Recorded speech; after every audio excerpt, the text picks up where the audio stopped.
पीडित बनून जगण्यामागचं काळं मानसशास्त्रच. प्रत्येक बळी पडलेली व्यक्ती खरंच असहाय असतेच असं नाही.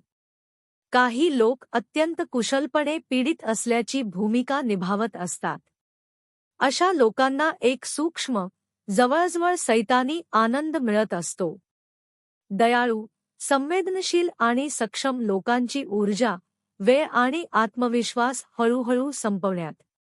हो, मला ही गोष्ट खूप उशिरा समजली.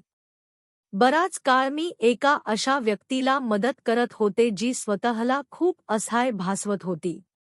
मोफत कन्सल्टेशन, मोफत उपचार, अखंड भावनिक आधार, अखंड आर्थिक आधार.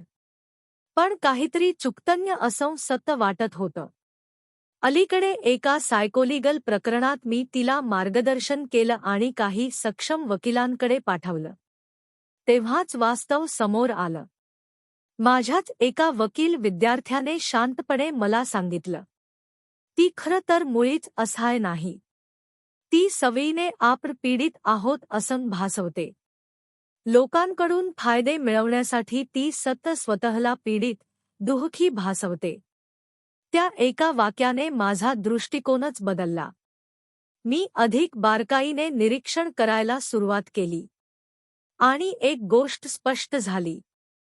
सतपीडिताची भूमिका करणारे लोक अनेकदा दयेच्या माध्यमातून भावनिक दबाव निर्माण करतात.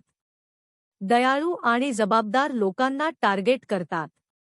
जबाबदारी टाळतात पण मदतीची अपेक्षा ठेवतात. इतरांकडून मोफत मदत मिळवण्यात एक लपलेला विजय अनुभवतात. आणि सर्वात धोकादायक गोष्ट, चांगली माणसं पुन्हा पुन्हा या जाळ्यात अडकतात. कारण जागरूकतेशिवाय केलेली दया हळूहळू आत्मघातक ठरू शकते. मग मी एक छोटासा बदल केला. मी शांतपणे म्हणाले, आता मी मोफत कन्सल्टेशन देत नाही. ना राग, ना वाद, ना स्पष्टीकरण, फक्त स्पष्टता. आणि आश्चर्य म्हणजे ती व्यक्ती जवळजवळ लगेचच गायब झाली. त्या अनुभवाने मला एक मोठा धडा शिकवला. प्रत्येक मदत मागणारी व्यक्ती खरंच त्रासातून मुक्त व्हायची इच्छा ठेवतेच असं नाही. काही लोक त्यांच्या पीडित या ओळखीशी इतके जोडले जातात की त्यातून मिळणारी सहानुभूती, लक्ष आणि त्यातून इतरांच्या मनांवर करता येणारं नियंत्रण ते सोडू इच्छित नाहीत. तुमची दयाळुता जपा. तुमची ऊर्जा जपा. तुमची संपत्ती जपा. तुमचं समाजातलं स्थान जपा.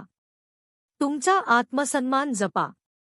कारण सहानुभूतीची किंमत कधीही आपलं स्वास्थ्य, सुरक्षा, सन्मान असू शकत नाही.